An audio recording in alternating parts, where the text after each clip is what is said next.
अस्सलातु वस्सलामु अलैका या रसूलल्लाह। अल्लाह जो रसूल होयो तने त पत्थर सलात सलाम सुभान अल्लाह।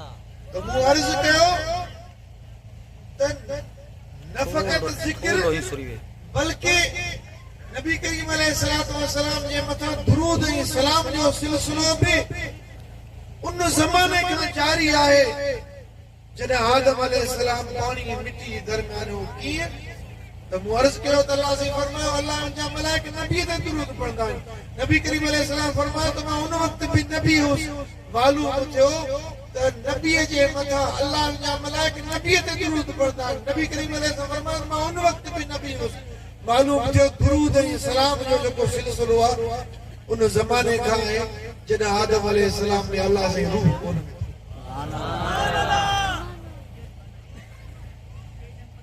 अल्लाह पंहिंजे महबूब जो ज़िक्र बुलंद कयो। आदम अलैहिस्सलाम खां बि दुरूद पढ़ाई पे।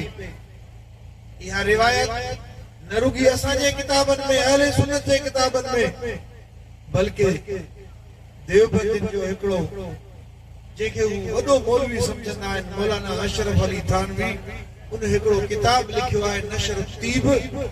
उन में ही रिवायत आयल आहे त जॾहिं आदम अलैहिस्सलाम जे पासीरी मां अल्लाह ताला बीबी हवा रज़ी अल्लाह ताला अन्हा के पैदा फरमायो।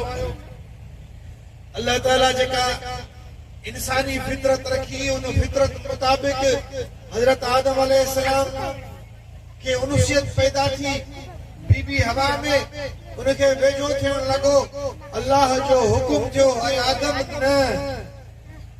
इहा रिवायत वो देवबंदी मौलवी जी किताब में आयल आहे। असांजे किताबनि में त आहे अल्लाह जो हुकुम थियो न आदम न अॻ में बीबी हवा जो हक़ मार अदा कर पोइ तुंहिंजे लाइ हवा हिला ॾियां।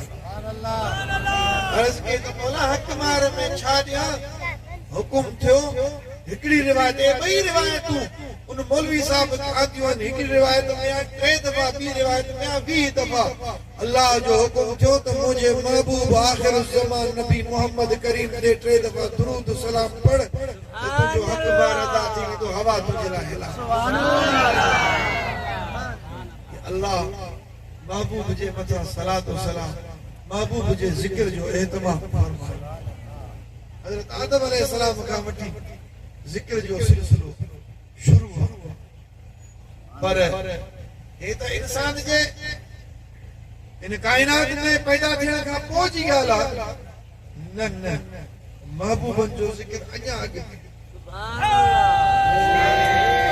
नबी करीम अलैहिस्सलातु वस्सलाम जो ज़िक्र हजरत आदम अलैहिस्सलाम इंसान जो अञा वजूद कोन हुयो अॻु में ई अल्लाह पंहिंजे महबूब जो ज़िक्र जो एहतमाम फरमायो। आलम अरवाह में कुरान करीम में ज़िक्र आयो। मां पंहिंजे तरफ़ नथो चवां। कुरान में अल्लाह से फरमायो वइद अखज़ अल्लाहु मीसाक़न नबिय्यीन लमा आतैतुकुम मिन किताबिन व हिकमह थुम्मा जाअकुम रसूलुम मुसद्दिक़ुन लिमा मअकुम लतुमिनुन्न बिही व लतंसुरुन्ना। अल्लाह आलम अरवाह में सुभान अल्लाह आलम अरवाह में अल्लाह नबियन खां वाइदो वरतो। अल्लाह से आलम अरवाह में तो मुखां भी वाइदो हिकिड़ो वरतो। कहिड़ो? पंहिंजे रबूबियत जो।